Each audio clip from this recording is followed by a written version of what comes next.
Mia and I scurried around the stairwell to see a smallish but solid woman holding Beverly by the hair as Schwartz's cook reached around to claw at the woman's left eye. We were about to lend our assistance to the fracas when Schwartz appeared in the foyer from the dining room's middle exit. He had the bread knife he'd been using at dinner, which he had brandished in the face of the strange woman who held Beverly's collapsed French twist in her unforgiving grasp. "Miss," he said, assuming her marital status, having not been properly introduced as yet, "please release Miss Shaughnessy's head."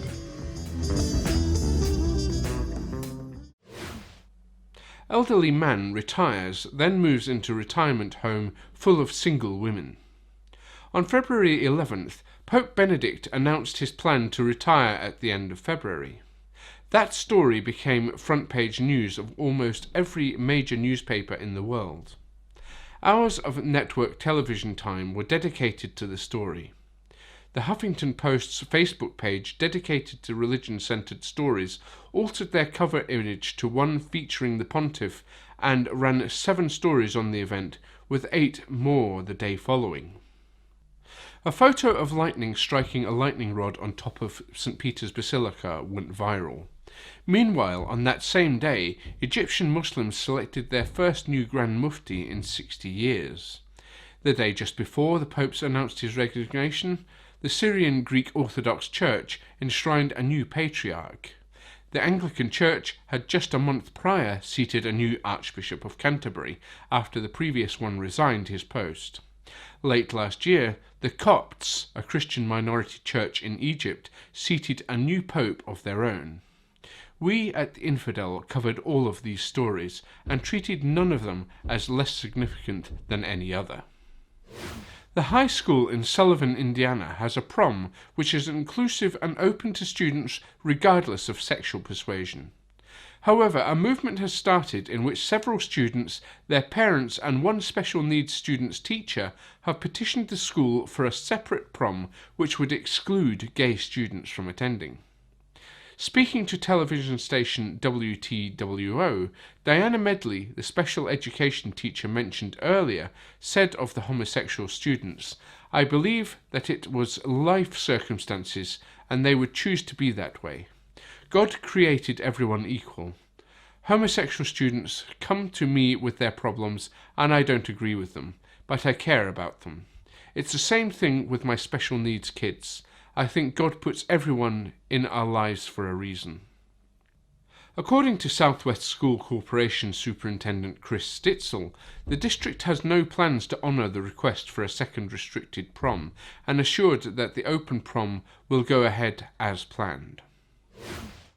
In a recent posting on Medium.com, 27-year-old Megan Phelps-Roper, granddaughter of Fred Phelps, the pastor and founder of the infamous Westboro Baptist Church, announced that she and her 19-year-old sister had left last November, the organisation run by her family. In her statement, Megan writes, "We know that we've done and said things that hurt people. Inflicting pain on others wasn't the goal, but it was one of the outcomes. We wish it weren't so and regret that hurt." In an interview given to the Kansas City Star newspaper, WBC spokesman Steve Drain said, "We can't control whether or not somebody decides, when they grow up, that they don't want to be here. Those 2 girls were kind of straddling the idea that they wanted to be out of the world, but that they would also miss the family, the only thing they ever knew."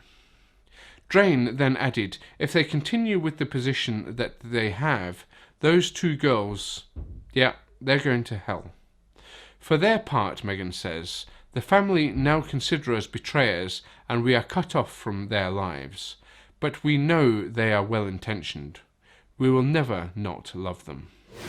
On February 4th, during a Vatican press conference, Archbishop Vincenzo Paglia spoke about the issue of legalizing gay marriage.